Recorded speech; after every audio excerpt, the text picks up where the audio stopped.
유쾌한 남자들의 시시콜콜 토크쇼 김프로쇼 지금 시작하겠습니다. 저는 김프로입니다.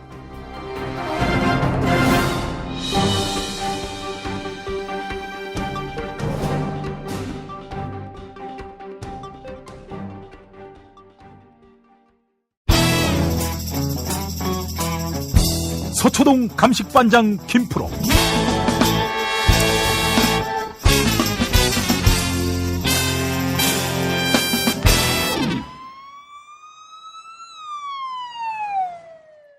김프로 나와 계시죠? 네, 안녕하세요. 김프로입니다. 예. 이준서 국민의당 전 최고위원, 만약 구속영장이 집행되면 국민의당 상부로까지 검찰 수사가 이어질 것이다.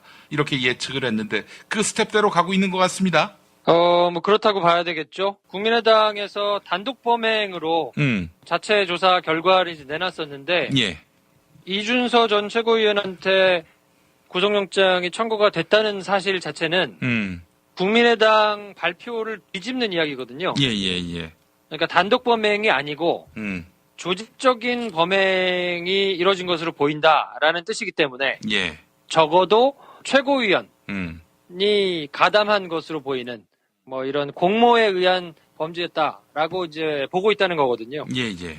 국민의당한테는 굉장히 치명적일 수 있는 수순이라고 봐야 되는 거죠. 이유미의 단독 범행으로 대충 꼬리를 자르려고 했는데 검찰은 그 정도 사안이 아니다.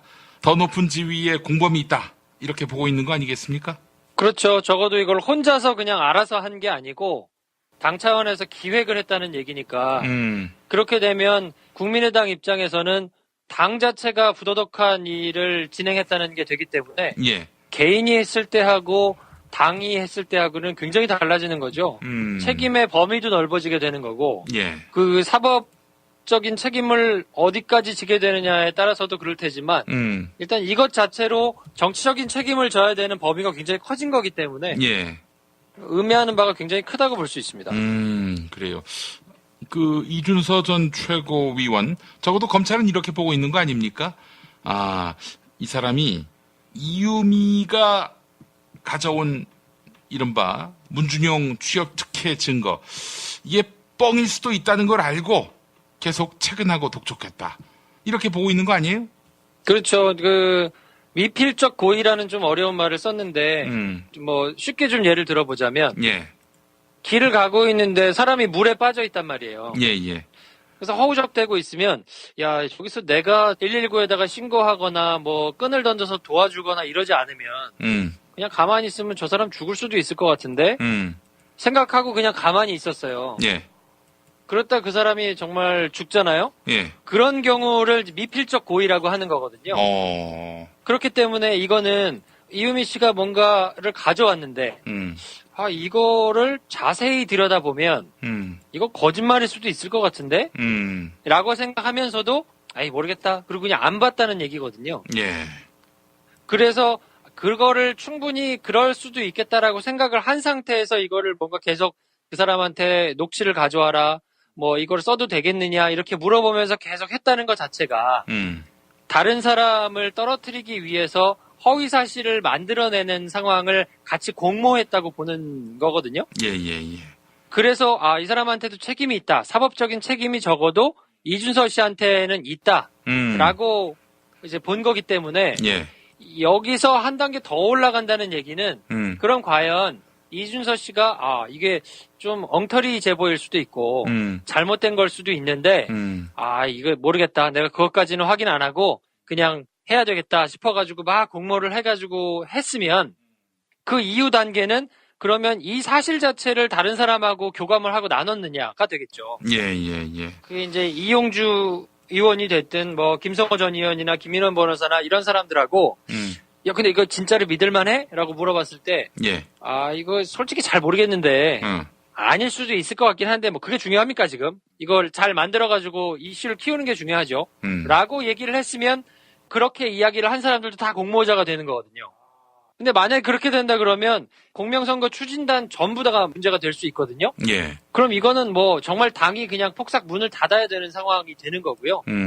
만약에 그렇지 않다고 하더라도 이준서 씨가 본인이 그냥 이거는 엉터리 제보일 수도 있을 것 같은데 이거를 내가 물어보면 뭔가 못 쓸 것 같으니까 그냥 물어보지 말고 뭐 책임은 얘가 지겠지 하고 그냥 알아서 하고는 본인이 그 이상 보고를 하거나 논의를 하지 않았다 하더라도 예. 이거는 이유미 씨가 혼자서 알아서 모든 사람을 속인 게 아니기 때문에 당으로서는 굉장한 정치적인 책임을 져야 되는 상황인 거예요. 그러니까 이제 검찰이 이유미의 단독 범행이라는 국민의당 주장을 수용했을 경우하고 지금처럼 이준서도 알고 있었을 가능성이 높다. 그러니까 본인도 뻥이라고 이렇게 생각했을 수 있다. 이렇게 보는 거하고는 정말 태평양 같은 그런 간극이 있는 거 아니겠어요? 그렇죠. 이게 사법 처리가 누가 되느냐. 예. 그러니까 뭐 이유미 씨가 실형을 사느냐, 이유미 씨보다 한 명이 더 실형을 사느냐, 요 정도의 문제가 아니고요. 국민의당이 이 발표가 있고 난 다음에 긴급 지도부 대책회의를 열었잖아요. 예. 그래서 막 발끈하고 나왔단 말이에요. 뭐 가이드라인을 추미애 대표가 제시해가지고 뭐 그랬다는 둥.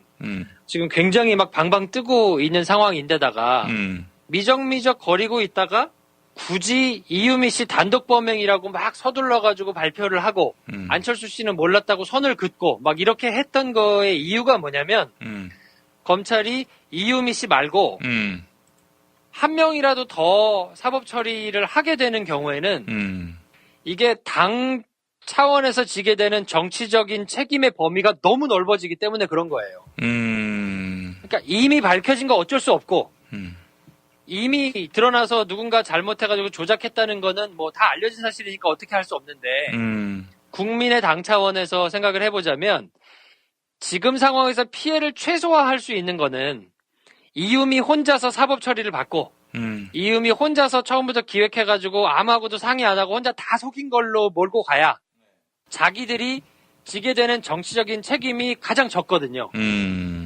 그래서 그렇게 호들갑을 떨고 이준서 씨한테 영장이 청구되는 거 어떻게 보면 사실 당연한 수순일 수 있죠. 근데도 가이드라인을 제시했느니 뭐 그러면서 지금 방방 뜨고 있는 것 자체가 이게 이준서 씨가 사법 처리가 되는 거하고 안 되는 거하고 자기들이 져야 할 책임의 범위는 정말 하늘과 땅 차이거든요. 왜냐하면 이유미 씨가 혼자 했다고 결론이 나오면 이거는 안철수 씨만 정치적인 책임을 지면 돼요. 근데 지금 안철수라는 사람은 뭐 현직 의원도 아니죠. 예. 그리고 이미 대선 후보에서 떨어졌죠. 뭐 인기가 많은 것도 아니죠. 그렇기 때문에 국민의 당 차원에서는 그 다음 지방선거를 하거나 총선에 있어서 그렇게 뭐 꼭 필요하다고 안 봐도 되거든요. 이렇게 일이 불거진 이상. 그렇다고 한다면 이유미 씨가 혼자서 다 한 거니까 우리는 오히려 피해자에서 속았고 그렇지. 그거에 대해서 뭔가 공격을 했던 안철수 전 후보 정도 정치적으로 책임을 져주면 자기들이 충분히 회생할 수 있다라고 이제 판단을 한 건데 예. 그게 아니고 안철수 씨는 여전히 몰랐다고 얘기를 할 텐데 이유미 씨 혼자 한 게 아니고 뭔가 당 차원에서 이거를 한 것으로 정리가 돼버리면 그러면 지금 현 지도부의 누군가도 책임을 져야 된다는 얘기거든요. 그렇지. 그렇게 된다 그러면 이거는 뭐 당 차원에서 존립이 흔들흔들 할 수 있는 일이기 때문에 국민의당 차원에서는 지금 최대한 어떻게든지 어그로를 끌어서 이유미 씨 혼자 한 것으로 만들거나 예. 아니면 수사 상황을 자기들이 알 수는 없으니까 이유미 혼자 되지 않고 그 윗사람들이 계속 수사를 받는 상황이 오면 이거는 검찰의 정치 수사 뭔가 정치적인 의도를 가지고 또 정치권에다 줄을 대는 수사인 것으로 프레임을 짜야 되는 거예요. 그러니까 바로 나오는 게 가이드라인을 제시했다. 추미애 대표가. 머리 자르기라고 했던 그것이 또 미필적 고의라고 얘기를 했던 그거를 따가지고 지금 가이드라인을 제시했다고 막 얘기를 하는데 그 말은 논리적으로 뒤집어 보면 말이 안 되는 게 어떤 거냐면요. 예. 그러면 이유미 씨의 단독 범행으로 만약에 결론을 내고 영장 청구를 안 했다 그러면 그러면 검찰이 국민의당의 가이드라인을 받아서 수사했다는 얘기가 되잖아요. 그럼 자기들도 그런 얘기를 안 했어야죠.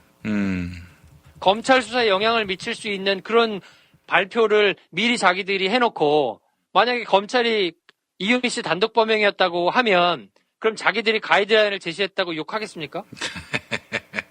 그러니까 일단 말이 안 되는 상황인데 지금 이렇게 방방 뜨면서 얘기를 하는 이유는 현 지도부와 현재 당을 꾸려가고 있는 사람들까지도 정치적인 책임을 져야 되는 상황이 오는 것 때문에 지금 최대한 어그로를 끌고 있는 거거든요. 그러니까 자기들한테 뭔가 좀 흠결이 있기 때문에 이러는 것 아니겠는가라고 추정하고 계시는 거군요. 뭐 그럴 수밖에 없는 거죠. 지금 상황에서는 누가 보더라도 이거를 그냥 일개 공당이 선거를 치르는 데 있어서는 시나리오를 다 써놓고 보통 한단 말이에요. 그러니까 뭔가를 폭로할 때는 그러면 이거에 대해서 법적인 책임이 발생했을 때 그럼 법적인 책임을 누구까지 질 것인가? 그럼 이것은 이렇게 대응했을 때는 어떻게 대응할 것인가? 이런 거에 대한 시나리오를 다 써놓고 그거에 따라서 이제 재가를 받아가지고 움직이는 것이 지극히 정상적인데 예. 그런 상황에서 터져나온 거가 이제 조작이었으니까 이거를 조사하는 검찰 입장에서는 그러면 밑에 사람만 하고 그래 그러면 실무단에서 다 그냥 그것도 한 사람이 다 해서 했구나 하고 후루룩 수사를 덮겠습니까? 당연히 어느 정도 더 윗선에서 논의가 있었는지 재가가 있었는지 사람이 알고 한 건지 모르고 한 것인지 불러다가 수사를 하는 거는 당연한 일이고요. 예. 그거에 대해서 차근차근 진행이 되고 있는 와중에 지금 마치 수사를 중단해야 된다. 수사를 더 하면 안 된다. 이걸 뭔가 오더를 받아가지고 수사를 하는 거다라고 계속 막 이렇게 어그로를 끌고 있는 것은 본인들이 굉장히 뭔가 후달리고 있다. 본인들이 받을 피해가 굉장히 크다고 판단하고 있다. 이렇게밖에 볼 수 없는 거죠. 예. 오늘 그 어그로를 끈다, 후달린다. 아주 좋은 표현들이 많이 나왔습니다. 근데 그 서울 남부지검이 영장 친 거 아니에요? 네, 그렇죠. 서울중앙지검하고 뭐 교통이 있었을까요? 자꾸 없다니까 그러시네. 결국 그렇다면은 뭐 대검이나 법무부하고의 조율, 혹은 뭐 청와대 민정수석과의 조율, 이것도 상상해 볼 수 있는 거 아닌가요? 어떻습니까? 일단 대검하고는 당연히 보고 라인에 있으니까 남부지검장은 없지만 뭐 차장 검사가 있기 때문에 차장선을 통해 가지고 대검에다가 보고를 하게 되거든요. 공안 사건이니까. 그럼 당연히 받아가지고 지금 대검으로도 보고가 됐을 것이고 대검 통해 가지고 법무부로도 보고가 됐으니까 이거에 대해서 판단하는 거는 또 굉장히 중요한 공안 사건이기 때문에 이거에 대해서는 당연히 뭐 위쪽에 검토나 뭐 이런 것들이 있을 거고요. 의견 제시가 있을 거고요. 뭐 그거에 따라서 여러 사람들이 판단해 가지고 진행하는 수사일 거기 때문에 그 옛날 박근혜 정권 하에서 있었던 판단과는 다를 수밖에 없는 게 그때는 정권에 충성을 하고 싶은 사람들이 줄줄이 서 있는 곳에서 판단이 이루어졌기 때문에 그렇게 이루어질 수밖에 없었지만 지금은 그래도 인적 자원들이 많이 바뀌었거든요. 그리고 지금 주요 포스트에서 판단을 하는 자리에 있는 사람들이 그때만큼 염치 없이 막 하지는 않기 때문에 지금 이루어지는 판단이라는 것이 정권의 입맛에 맞춰서 이루어진다라고 보기는 좀 힘들고요. 왜냐하면 예전에는 정권만 바라봤어요. 그렇지. 여론이 어떻게 되든지 전혀 상관없이. 근데 지금은 본인들이 개혁의 대상이라는 것도 알고 있기 때문에 예. 지금 상황에서는 정권의 뭐 이런 판단도 뭐 없다 그러면 거짓말이겠지만 그와 더불어서 여론이 어떻게 생각하는지 이런 정치 지형의 것들도 다 충분히 판단하고 생각을 할 거거든요. 그러니까 뭐 정권의 판단이라고 하는 것은 원칙대로 수사하라, 이거 아니겠어요? 아마 뭐 그럴 가능성이 높죠. 지금 상황에서는. 굳이 없는 거를 들춰내서 만들라는 거는 아닐 테고. 예. 정말로 궁금하지 않나요? 어떤 사람들이 얼마나 가담해가지고 했는지는 그거를 밝히는 것이 정치적인 의도를 가졌다고 보는 건 좀 어렵죠. 왜냐하면 있을 수 없는 일이고 예. 있어서도 안 되는 일이 벌어진 거니까. 아니 이게 공당에서 벌어질 수 없는 일인데 예. 도대체 어느 선까지 가담해가지고 있는 것인가를 명확히 밝혀가지고 찾아내는 것은 이거는 뭐 전혀 뭐 정무적인 판단이나 누구의 유불리에 따져서 할 일은 아니기 때문에 이거는 제대로 수사를 해야죠. 다시는 이런 일이 있으면 안 되니까요. 미필적 고의, 공동정범 이런 말도 나오고 있는데 만약에 지금의 어떤 검찰 태세로 보자면은 안철수 후보까지 책임을 져야 한다, 이런 식으로 검찰이 판단할 가능성이 얼마나 됩니까? 저는 개인적으로 그럴 가능성은 조금 적다고 봅니다.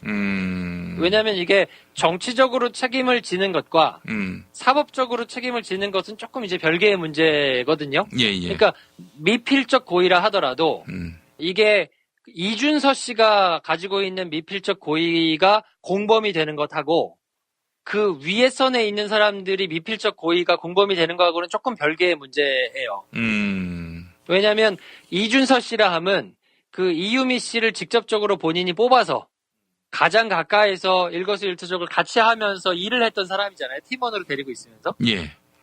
그렇기 때문에 그 사람에게 보고를 직접적으로 받기 때문에 그 사람이 이야기하는 말의 뉘앙스, 뭐 이런 것까지도 다 본인이 판단할 수 있는 능력이 되거든요. 그러니까 이야기를 하다 보면 본인이 야 이거 거짓말일 수도 있을 것 같은데 라는 생각이 본인이 들었다 그러면 그럼에도 불구하고 이유미 씨하고 같이 뭐 음성 파일을 만들어봐라, 뭐 메일을 보내가지고 이런 걸 받아봐라, 뭐 이렇게 하는 것 자체가 미필적 고의가 있는 상황에서 그렇게 한다 그러면 그거는 공범의 바운더리에 들어가지만 그 이상의 사람들이 이준서 씨가 이제 명시적으로 야 이거는 뻥일 수도 있을 것 같은데 일단 한번 그냥 해보시죠 라고 해서 모두가 오케이 해가지고 간 경우라 그러면 뭐 말할 것도 없이 걸리는데 그렇게까지 보고가 안철수 후보까지 올라가기에는 저는 개인적으로 상식적으로 조금 쉽지 않다고 보고요. 그래서 그 안철수 정도 되는 사람은 이제 뭐 여러 단계를 거쳐서 어쨌든 보고를 받게 되니까 예. 그 사람이 야 이거는 쉽게 나오기 좀 어려운 말인 거 아니냐라는 생각을 했다 하더라도 그래도 밑에 사람들이 알아서 저거를 하지 않았겠는가라고 생각을 했던 그런 미필적 고의라면 그 사람한테는 사실 사법적으로 책임을 공동정범으로서 묻기는 좀 어렵고요. 그렇다 하더라도 어쨌든 안철수 전 후보 같은 경우는 그때도 말씀드렸지만 정치적으로 본인이 책임이 굉장히 크기 때문에 그 정치적인 책임을 지는 부분에 있어서는 뭐 정계 은퇴밖에 없다고 저는 보고요. 뭐 하여튼 무겁게 책임을 통감해야 될 것인데 그렇다고 해서 사법적으로 이 사람이 사법 처리를 받게 되는 문제는 한 가지 있죠. 말씀드린 것처럼 이준서 씨가 야 이거는 뻥인 것 같아요. 근데 그냥 한번 해보시죠. 라고 해서 그거를 오케이 했다 그러면 사법 처리를 받아야 될 텐데 네. 만약 그렇게 이루어지지 않았다고 한다면 사법 처리까지 가기는 좀 어렵지 않나 저는 그렇게 생각하고 있습니다. 근데 이준서나 이유미가 이건 뭐 후보께 다 보고가 된 것이다 이렇게 증언하면 어떻게 되는 겁니까? 굉장히 골 때려지는 거 아니에요? 뭐 그렇게 되면 그게 지난 시간에 말씀드렸던 정황 증거인 거예요. 어쨌든 내가 보고했다라고 명확하게 얘기를 하면 그거는 이제 직접 증거가 되는 건데 네. 이제 이유미 씨 같은 경우에는 뭐 독대를 해가지고 얘기를 하지 않았더라도 뭔가 내가 이렇게 얘기를 했고 그거를 이 사람이 안철수 씨한테 전달했다고 얘기를 들었습니다라고 하면 그게 이제 정황 증거가 되는 거거든요. 예. 근데 그렇게 정황 증거가 나온다고 한다면 그 정황 증거가 얼마나 신빙성이 있는가는 여러 가지를 놓고 이제 따져보겠죠. 그래요. 뭐 하여간 뭐 이제 안철수 후보로선 본인이 이제 사법 처리가 돼서 예컨대 감옥에 가는 게 차라리 나을 수도 있어요. 왜냐하면은 자기가 문재인 정부 때 탄압을 받았다. 뭐 덮어놓고 그렇게 얘기하면은 또 믿어주는 지지자들이 또 있는 것이고 또 정권의 지지율이 떨어지게 되면은 핍박받은 야당 지도자 또 이런 이미지를 정치적 자산으로 안고 다음 대선에 또 도전할 수 있는 거 아니겠습니까? 그런 의미에서 본다면은 본인 빼놓고 나머지가 다 잡혀 들어간다. 책임을 져야 한다. 그 상황만큼 최악의 상황은 없을 거라고 저는 봅니다. 네. 그런데 뭐 저는 국민들이 바보가 아니고 다 판단을 하기 때문에 뭐 이러나 저러나 안철수 전 후보의 정치적 생명은 사실상 끝났다고 보이고요. 본인이 끝난 상황을 빨리 인지하고 조금이라도 더 멋있게 판을 정리하고 이제 그만두는 것이 좋을 텐데 이미 그럴 타이밍도 조금 실기했기 때문에 이후의 상황은 더 악화되지 않기만을 저는 개인적으로 좀 바라는데요. 뭐 어쨌든 지금 구속영장이 청구가 됐고 화요일 날 영장실질심사가 열리거든요. 그럼 화요일 날 이제 어떤 결과가 나오느냐에 따라서 조금 이제 달라질 수는 있겠죠. 왜냐하면 법원이 또 이거는 미필적 고의라고는 하지만 이거는 좀 어렵다. 같이 공모를 했다고 보기가 좀 그렇다라고 판단을 해서 만약에 영장을 기각한다 그러면 그러면 또 이제 대반전이 이루어지는 거 아니겠습니까? 그러면 국민의당 입장에서는 조금 이제 할 말이 조금 생길 수는 있는데 그래도 저는 뭐 조작한 것 자체가 달라지진 않기 때문에 뭐 이거에 대해서 뭐 굉장한 반전이 일어날 거라고 보기는 좀 어렵다고 보고요, 저는. 그렇더라도 아까 얘기했던 뭐 사법적인 결론은 그렇다 하더라도 그러면 국민의당 입장에서는 조금 부담은 덜어지겠죠. 안철수 전 후보 정도 정계 은퇴하고 그냥 지금 스탠스 정도로 가면 나머지는 어떻게든 그냥 수습은 가능하겠다라고 생각을 이제 할 테니까. 예. 국민의당 입장에서는 그게 그냥 최선의 답안지가 아닌가 싶습니다. 아주 재밌게 됐습니다, 상황이. 국민의당은 뭐 난리가 났어요. 뭐 협치를 하겠다. 이렇게 뭐 당사 외벽에다가 그 플래카드를 걸었던 모양이죠. 그거 떼어내고요. 그러니까 뭐 결국 문재인 대통령한테 신호를 보내는 거 아닙니까? 우리 도와달라, 살려달라. 뭐 그럴 수밖에 없으니까요. 그래서 뭐 하여튼 말도 안 되는 어그로들이 좀 많이 나오잖아요. 뭐 추자로 시작되는 건 다 안 된다 이렇게 나오는데 추신수 얘기하는 사람도 있고 뭐 이런데 그러니까 국민들이 바보가 아닌 거예요. 그렇게 한다고 해서 먹히는 게 아니기 때문에 뭐 곤혹스럽기는 할 텐데 예. 좀 추이를 지켜보셔야 될 것 같습니다. 예, 알겠습니다. 김프로 수고하셨습니다. 네, 내일 뵙겠습니다.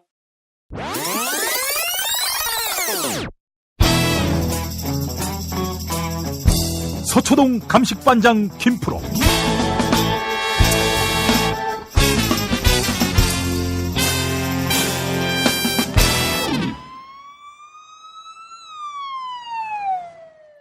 자, 김프로 나와 있죠? 네, 안녕하세요. 김프로입니다. 예.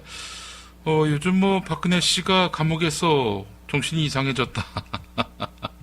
이런 얘기가 나오고 있는데. 네, 일요신문에 기사가 났었죠. 예, 예. 벽을 보고 이야기를 한다거나 아니면 뭐 식사를 방금 전에 했는데 30분도 안 돼서 왜 밥을 안 주냐고 얘기를 했다거나 예. 뭐 이제 그런저런 이야기들을 기사로 이제 쓰면서 뭔가 정신적으로 문제가 있는 거 아니냐라고 생각할 수 있도록 예. 그런 이제 보도가 있었거든요. 근데 뭐 인터넷 반응을 보니까 이거 빨리 감옥에서 나오려고 꼼수를 쓰는 거 아니냐 이런 시각이 지배적이더군요.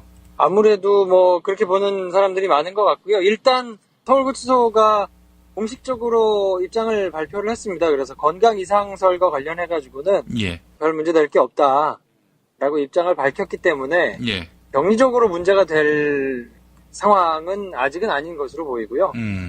그리고 이제 방송을 들으시는 시점에서는 어저께 재판에는 박근혜 전 대통령이 출석을 안 했거든요. 이재용 삼성 부회장이 나와서 증언할 예정이었는데 박근혜 씨가 안 나오는 바람에 결국에는 무위로 돌아갔죠? 네, 그렇습니다. 그 이재용 부회장이 증인으로 이제 출석을 하기 때문에 대면 자체가 좀 껄끄러웠던 것 같아요. 그래서 발꿈치를 다쳐서 재판에 출석하기가 좀 어렵고 그래서 내일은 출석을 하도록 하겠다라고 얘기를 했는데 그 말도 사실은 엄밀하게 따져보면 발꿈치를 다쳤는데 재판받는 데는 크게 지장 없거든요. 재판을 앉아서 받으니까. 글쎄 말이에요.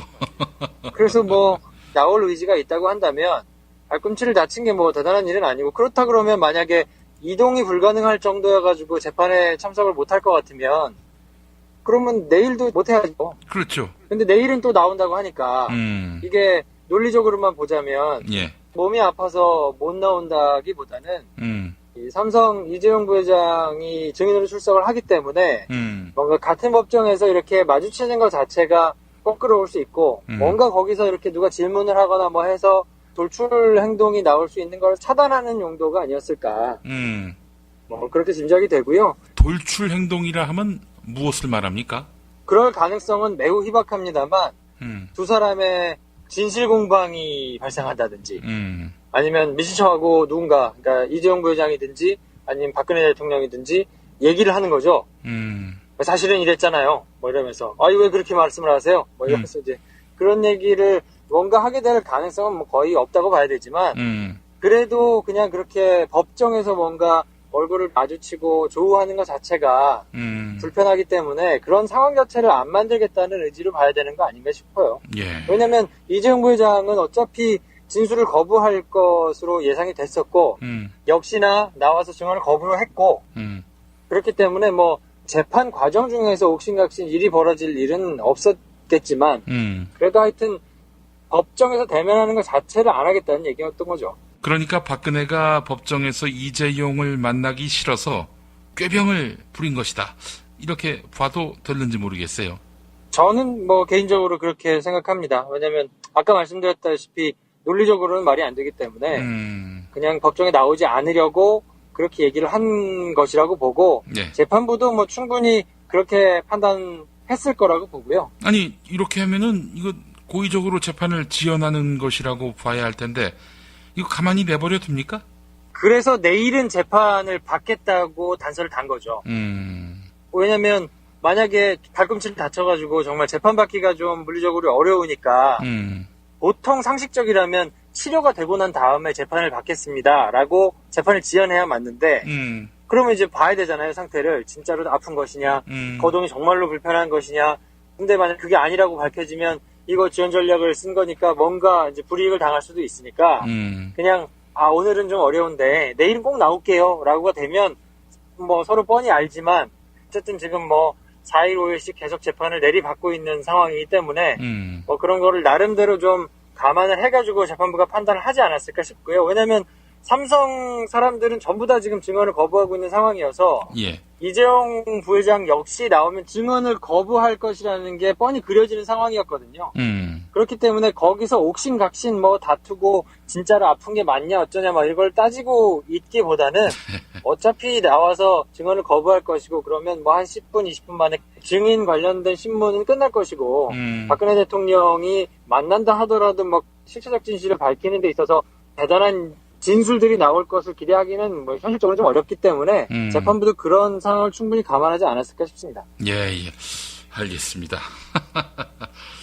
박근혜 씨가 안 아픈 건 확실하죠? 저는 안 아프다에 500원을 걸고요. 지금 뭐 새벽에는 영안사전을 보고 저녁에는 토지를 이제 보면서 시간을 보내고 계시다고 하는데 아니 근데 영안사전은 왜 봐요? 그러니까 좀 궁금해요. 뭔가 영어책을 보기 위해서 사전을 보는 건 모르겠는데 그게 아니고 사전만 보면 그거를 재미있을까요? 굉장히 신기한 새로운 초식이어가지고 저도 한번 사전만 좀 봐야 되겠어요. 저는 그래서 이거는 박근혜가 스스로 미쳤음을 보여주기 위한 하나의 어떤 그런 밑밥 이거는 아닐지 하는 생각이 들어요. 정말 최악의 경우에는 그런 수도 저는 뭐 고려를 할 수도 있다 이렇게 봅니다. 왜냐면 만약에 정신 이상과 관련해가지고 진료를 받게 되거나 뭐 그런 것으로 일정 부분 판단을 받게 된다면 예. 여론의 반등은 반드시 있을 거거든요. 그렇기 때문에 지금 사실 법리로 다투는 상황이 아니잖아요. 예. 그러니까 박근혜 전 대통령 입장에서는 사실 쓸 수 있는 카드가 없죠. 예. 전혀 뭐 다른 것으로 반박을 하거나 뭐 논박을 해가지고 지금 뒤집어질 수 있는 상황이 아니라는 걸 본인도 알고 변호인도 알 거기 때문에. 예. 근데 이제 변호인이 적극적으로 그러면 뭐 정신 이상이 있다고 한번 해봅시다라고 제안을 할 수는 없을 거 아니에요. 그러니까 박근혜 전 대통령이 마음을 먹고 만약에 본인이 그렇게 막 상황을 몰고 간다라고 한다면 충분히 그럴 가능성이 있다고 보는데 저는 시간이 좀 지나고 조금 더 수사에 몰리고 이런 상황이 되면 어쨌든 지금 독방에서 본인이 평생 경험해보지 않은 이런 거를 하는 상황이기 때문에 뭐 그런 상황이 안 오리라고 장담을 할 수는 없는 거 아닌가 그런 생각을 해봅니다. 나 정신 이상자요라고 동네방네 이렇게 말하고 다닐 날도 올 수 있다 이런 말씀이죠? 뭐 그럴 가능성도 아주 희박하지만 충분히 있다고 봅니다. 그런데 이런 미결수 많이 보지 않았나요? 그렇죠. 사실 뭐 재판 과정에서는 모든 사람이 재판을 그렇게 자주 받을 수 있는 상황은 아니니까요. 법을 다루는 사람이거나 판결을 하는 사람이거나 뭐 검사들이거나 이런 상황에서는 별의별 경우들이 많이 있기는 한데 예.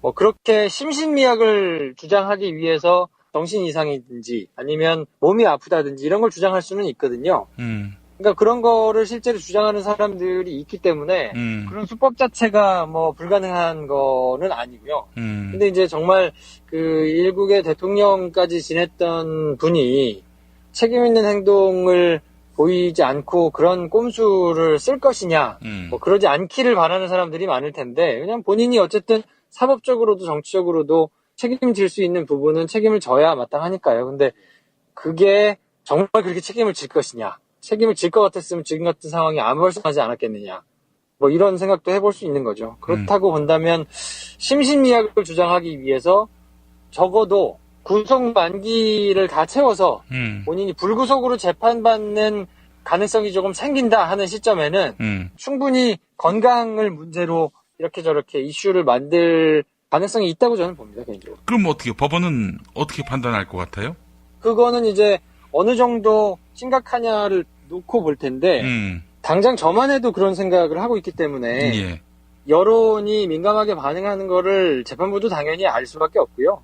그런 걸 충분히 고려하고 감안해가지고 아마 판단을 할 것이어서 그렇게까지 크게 걱정을 하지는 않을 테고 마찬가지로 변호인도 이런 거를 다 알고 있기 때문에 예. 어지간히 해가지고는 먹히지 않는다라는 거를 본인도 알 거거든요. 그러니까 그렇게 어설픈 수를 쉽게 쓰지는 못하겠죠. 예, 아이고, 이 박근혜의 꼼수에 법원이 이렇게 휘둘리지 않을 것이다라고 전망을 하신 건데요. 아, 참 마지막까지 부끄럽게 만드는군요.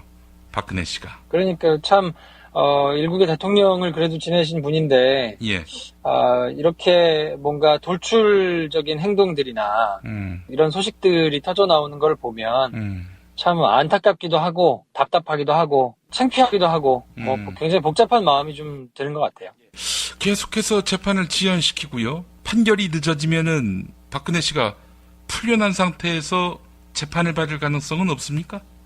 일단 뭐 구속 만기가 있기 때문에 6개월이라는 기간이 있기 때문에 그동안에 최대한 많은 증인을 신청해서 증인 신문 과정에서도 최대한 시간을 길게 끌어가지고 재판을 길게 진행시켜가지고 그걸 꽉 채워서 본인이 불구속 상태에서 1심 재판을 받겠다라는 생각은 변함이 없을 거고요. 예. 그걸 위해서 최대한 노력할 거예요. 그렇기 때문에 재판 중간중간 들려오는 소식이 말도 안 되는 얘기를 하다가 제지를 당한다거나 뭔가 안에서 설전이 벌어진다거나 이런 게 다 그런 맥락에서 벌어지는 일들이거든요. 예. 그렇기 때문에 그거는 뭐 당연히 박근혜 전 대통령 입장에서는 그렇게밖에 전략을 취할 수 없는 상황이고요.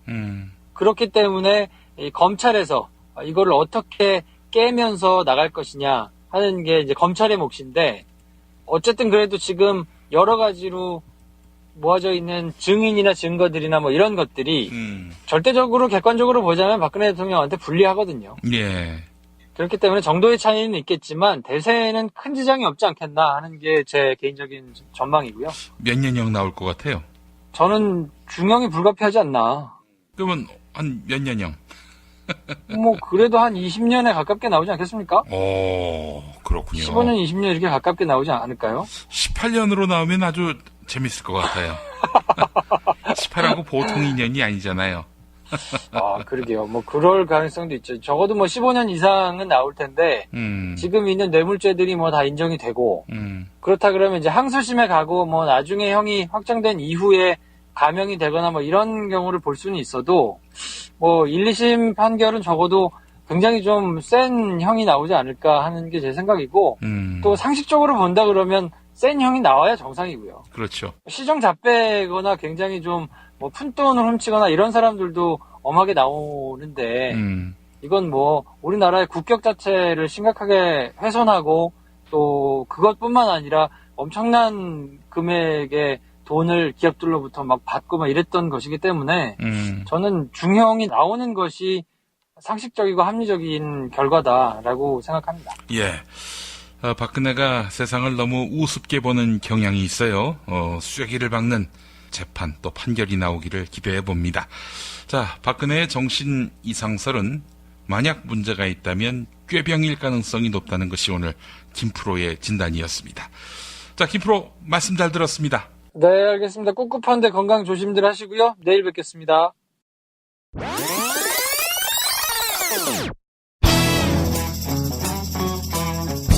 서초동 감식반장 김프로.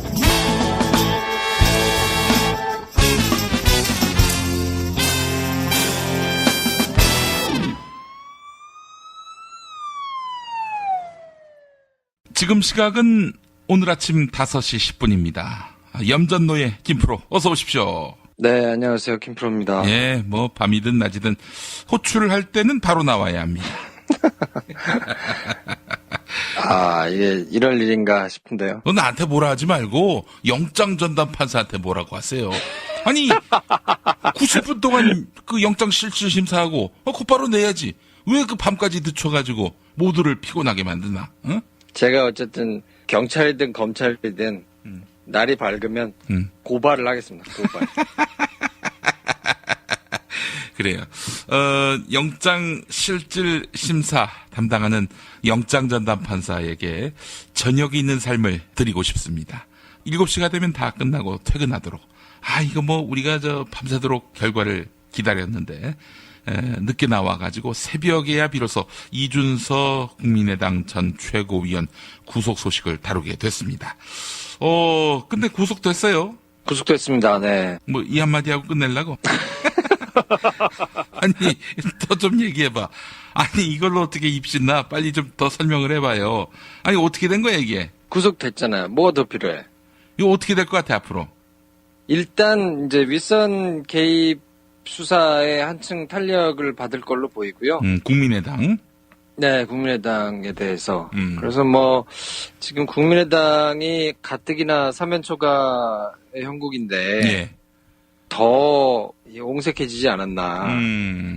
왜냐하면 지금 계속해서 주장하고 있었던 게 민주당 추미애 대표가 적절하지 않은 발언을 해가지고 우리들을 계속 지금 궁지에 몰아넣고 있고 뭔가 검찰한테도 가이드라인을 주면서 청와대와 더불어서 국민의당을 죽이기 위해 가지고 너무한 행동을 하고 있고 문제가 있다라고 지금 거의 벼랑 끝에서 쓸 수 있는 마지막 카드를 막 쓰면서 지금 검찰이며 민주당이며 막 이렇게 지금 협치 없다. 뭐 이러면서 비난을 했던 거거든요. 예, 그래서 사실은 우리가 그렇게 봤잖아요. 이거는 살려달라는 신호다. 지금 국민의당이 버럭버럭 큰 소리 치고 있지만은 실상은 지금 위기에 놓인 상황이고 따라서 문재인 대통령이 검찰에다 핸들링을 해가지고 웬만하면 살살 수사하게 하라. 우리가 더 큰 곤경에 빠지지 않도록 배려해달라. 저는 이렇게 받아들였습니다만은. 근데 이제 애누리가 없네요. 없죠. 뭐 평소 그런 스타일도 아니거니와 사안 자체도 이제 그럴 만한 사안이 아니기 때문에 본인들은 정치적으로 뭐 여러 가지를 개선해달라고 그렇게 내심 생각을 하면서 주장한 건지는 모르겠는데 예. 그냥 상식적으로 생각하는 일반 사람들이 보더라도 말이 안 되는 경우였는데 어쨌든 지금 상황에서 국민의당이 취할 수 있는 스탠스는 옛날같이 똑같이 주장하려 그러면 예. 법원도 욕해야 되거든요. 그렇지. 법원도 가이드라인에 휘둘렸다 이렇게. 그렇죠. 그래서 검찰뿐만 아니라 법원도 청와대와 민주당의 눈치를 보면서 무리한 수사를 계속 이어가고 있는 것이다. 이렇게 얘기를 해야 되는데 예. 이게 말이 잘 안 되잖아요. 왜냐하면 법원이 청와대와 민주당의 눈치를 봐서 판결을 할 이유는 지금 없는 거니까. 그러니까 이거를 고지고대로 받아들이기도 약간 애매한 상황이 돼서 이건 쉽게 얘기하면 남들은 다 나를 보고 야, 너 이상하다라고 하고 있는데 내가 이상한 게 아니고 나를 뺀 다른 사람들이 다 이상한 거다라고 얘기를 하고 있는 형국이거든요. 지금 박주선 비상대책위원장은 당 차원의 개입은 없었다. 이유미 혼자 한 것이고 당은 이유미 한 사람한테 다 속았다. 지금 그렇게 입장을 취했단 말이에요. 근데 이준서가 구속됐다 하면 당시 그 이유미 공작에 휘둘린 이준서의 직함은 최고위원 아니었습니까? 이거 뭐 당 차원의 개입이 있었다라고 봐도 무리는 아닌 거 아닌가요? 그럼요. 그 얘기고요. 이걸 어떤 개인이 혼자 알아서 그냥 했던 걸로 보기 어렵다라는 걸로 충분히 볼만하기 때문에 예. 국민의당 입장에서는 서둘러서 불을 꺼보겠다고 이유미 혼자서 모든 것을 다 범행을 했다라고 주장을 했지만 예. 그게 아니다라고 검찰이 법원에다가 얘기를 한 거고 법원이 판단해 봤을 때 검찰 말이 맞는 것 같은데요? 라고 지금 손을 들어준 거기 때문에 아하. 이 윗선으로 얼마나 어느 정도까지 이제 개입을 했느냐에 대해서 이제 하나하나 더 나올 거거든요. 예. 그러니까 5월 5일 날 기자회견이 처음 있었고 이틀 뒤에 기자회견이 다시 한 번 있었는데 예. 제보가 확실하다라는 기자회견이 다시 한 번 있었는데 어제 영장실질심사를 통해 가지고 나온 얘기를 보면 적어도 첫 번째 기자회견, 그러니까 5월 5일 기자회견 때는 이준서 씨가 이게 거짓일 가능성도 있다라는 생각을 했을 것이고 그 두 번째 기자회견 이때는 거짓인 거를 알았다라고 지금 봤다는 보도가 있었거든요. 예. 그러니까 미필적 고의에 의해서 우리가 얘기를 했잖아요. 미필적 고의라는 게 쉽게 얘기하면 야, 내가 이렇게 때리면 사람이 죽을 수도 있을 건데 아예 모르겠다. 그리고 계속 때려가지고 사람이 죽은 경우에 해당하거든요. 그러니까 이렇게 때려서 사람이 죽을 수도 있겠다라는 생각 자체가 없이 그냥 뭔가 잘못해가지고 사람이 죽은 거면 그건 과실치사가 되는 건데 그게 아니고 이렇게 하면 뭐 잘못되는 거 아니냐? 이렇게 하면 사람이 죽을 수도 있는데 라고 생각하면서 계속 때려서 사람이 죽은 경우에는 미필적 고의에 의한 살인이 되는 거거든요. 예, 그러니까 어떻게든 사람을 죽인 범죄자가 있다면 그 사람으로서는 형량을 적게 받기 위해서 난 이 사람이 죽을 줄 몰랐다 라는 점을 입증해서 어떻게든 과실치사로 가려고 할 것이다. 뭐 이런 얘기죠? 그럼요. 그래서 이게 범죄의 의도 자체가 없었다는 게 과실치사인 건데 그렇지 않은 경우가 바로 미필적 고의에 의한 살인이고. 네. 그래서 지금 계속 바깥에 외부에서 논란이 됐던 거는 추미애 대표가 미필적 고의를 얘기했는데 그걸 적용한 거니까 무리한 수사였다라고 지금 계속 외부적으로는 얘기를 했던 거잖아요. 예, 예. 근데 지금 기사로 나온 거는 두 번째 기자회견이 있을 때는 허위였다는 걸 알았다는 거니까 이거는 미필적 고의라고 주장했던 것보다 훨씬 더 세진 거란 말이에요. 기사가 사실이라고 한다면. 예.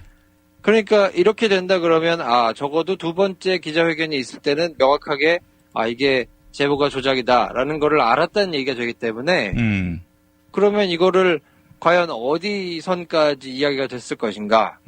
그러면 당시에 공명선거 추진단 김성호 수석 부단장이라든지 뭐 김인원 부단장이라든지 이런 사람으로 수사가 이제 확대될 수밖에 없거든요. 예, 예, 예. 그리고 이 사람들에 대한 참고인 조사에서도 이 사람들도 이 제보 자체가 허위일 가능성이 있다. 이 사실을 알았을 것으로 보인다. 이런 진술들도 확보했다고 지금 전해지거든요. 예, 예. 그렇게 된다 그러면 공명선거 추진단장이었던 이용주 의원에 대한 소환도 이제는 불가피하다고 봐야죠. 제가 어제 그 뉴스 관장이라고 새롭게 하는 팟캐스트에 나가서 이용주 의원도 구속될 것이다. 이렇게 예측을 했습니다. 어때요? 이용주 의원이 구속된다. 무리수를 둔 겁니까? 너무 이른 시간이라 제가 판단을 못하겠네요. 그렇지.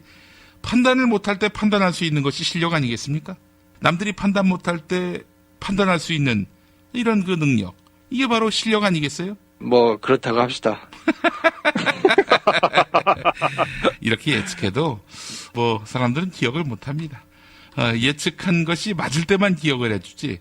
그게 이제 사실은 굉장히 중요한 그 팁이에요. 하여간 제가 봤을 때 말이죠.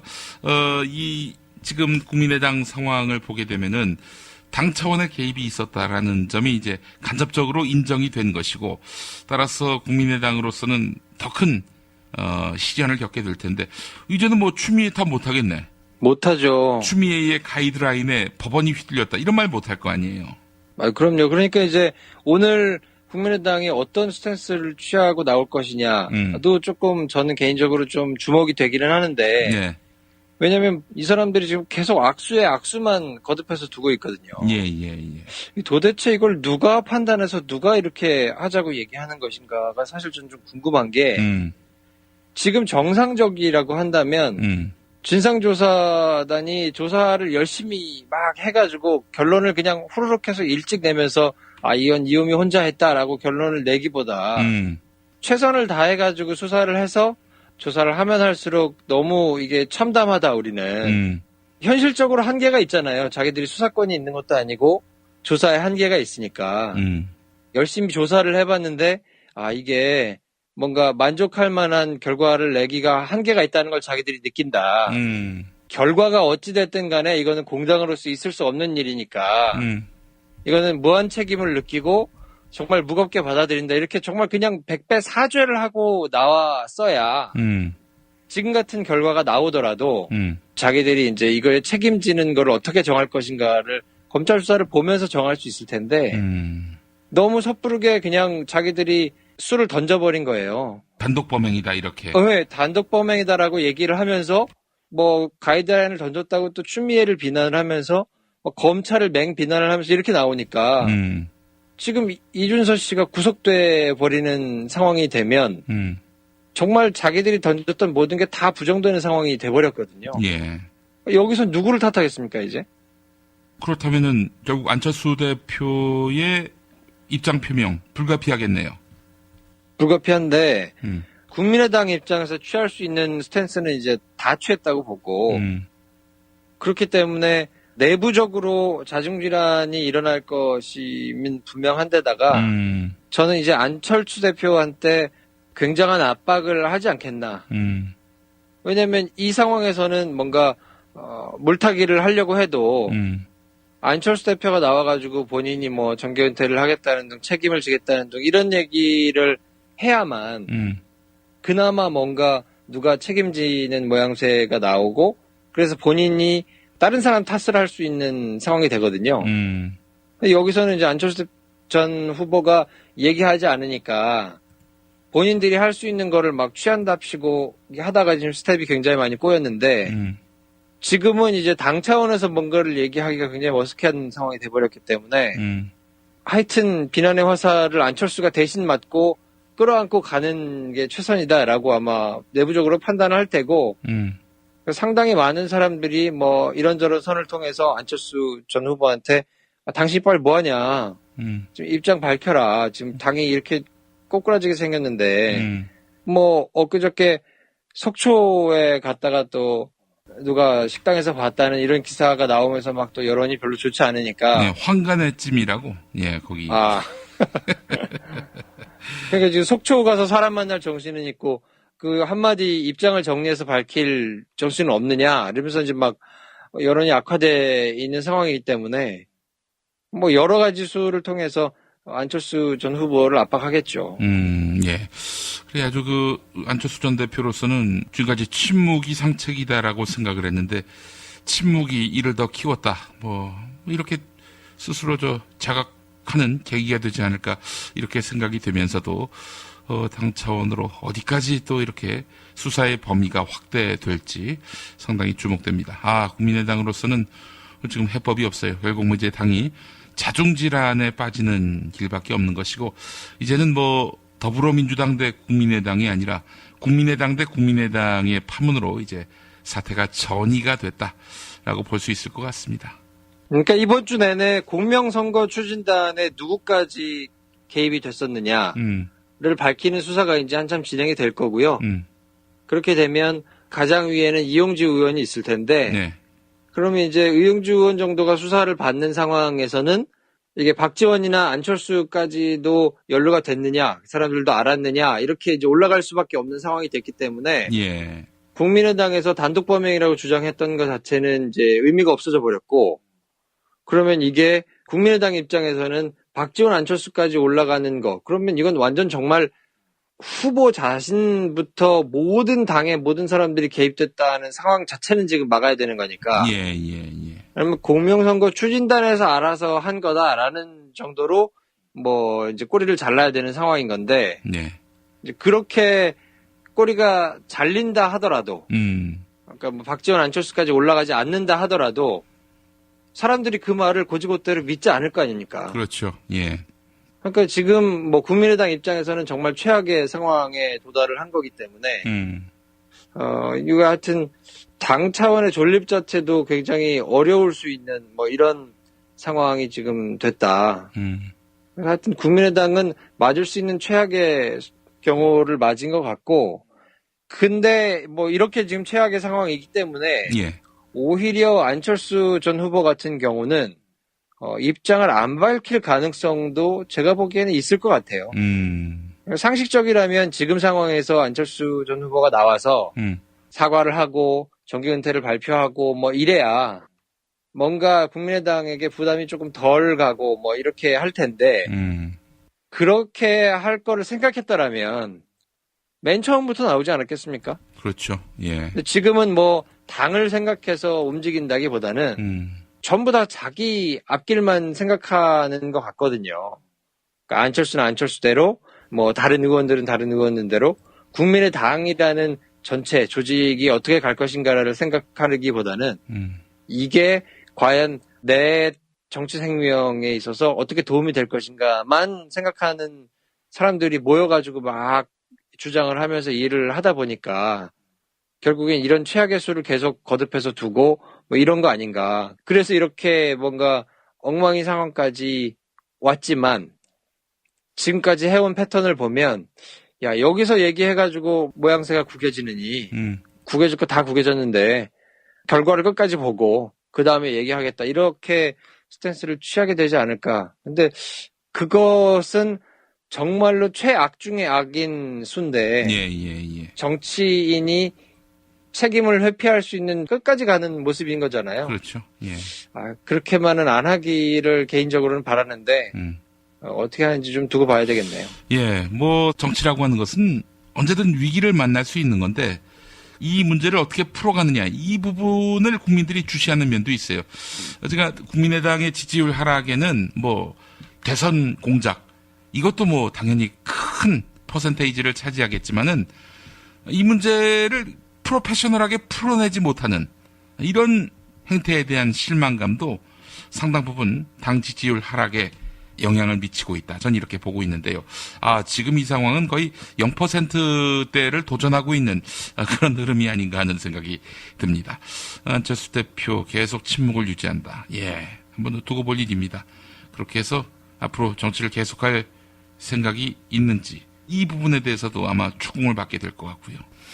네, 알겠습니다. 오늘 그 새벽까지의 상황 살펴봤는데 국민의당 오늘부터 또 어떤 스탠스를 취할지 상당히 주목되고 이건 뭐 조직적으로 당 차원에 개입한 것이면은 이 당은 존립의 그 이유가 없다라는 식으로 이제 박주선 비상대책위원장이 밝혔는데 뭐 그렇다 한들 오늘 모여가지고 당 해체를 결의한다든지 이런 일은 없을 거 아니에요. 그렇죠. 지금 어떤 수를 둘까? 저는 사실 개인적으로 되게 궁금합니다. 왜냐하면 지금까지 모여가지고 계속 최악의 수만 둬왔기 때문에 지금 이제 뭐 더 둘 최악의 수가 있을까라는 생각이 들기는 하는데 지금 상황에서는 뭐 이현주 의원이 개인적으로 뭐 실언을 해가지고 그것 때문에 비난을 받았던 것도 마찬가지고 지금 계속 뭔가 사과를 한다고 나와가지고 진정한 사과를 하지 않고 사람들이 사과를 받아들일 수 없는 뭔가 계속 뭐 첨언을 하고 변명을 하고 하면서 지금 상황을 계속 뭐 이렇게 키우고 있거든요. 남 탓하고. 예.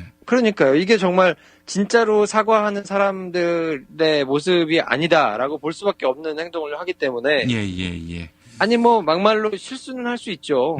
사람이 뭐 이렇게 완벽할 수 없으니까 실수는 할 수 있지만 그렇게 실수를 했을 때 자기를 어떻게 돌아보고 이걸 어떻게 수습하느냐의 모습을 보면서 사람들이 그 사람을 지지할 건지 말 건지를 결정하는 것도 있는데 지금 국민의당이 보여주는 거는 책임을 진다거나 뭔가를 뉘우친다거나 사과하고 반성한다거나 이런 태도와는 전혀 결이 다른 행동을 하고 있기 때문에 그래서 사람들이 지지하지 않고 공분하는 이런 거를 본인들이 왜 모를까 알 수 있을 텐데 뭐 이런 생각을 하기 때문에 지금이라도 뭔가 상식적인 판단을 하고 좀 발표를 하기를 좀 기대를 해보고요.